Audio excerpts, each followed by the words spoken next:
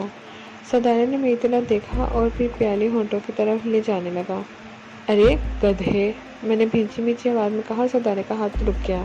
کیا ہے استاد؟ سردارے آہستہ سے بولا۔ کیا کر رہے ہو؟ چکر دیکھوں استاد، میرے لیے نئی چیز ہے۔ اسی کے ساتھ ہی پارٹ نمبر 24 اختتام پذیر ہوتا ہے۔ ناول کا بقیہ حصہ پارٹ 25 پہ سماعت فرمائیے۔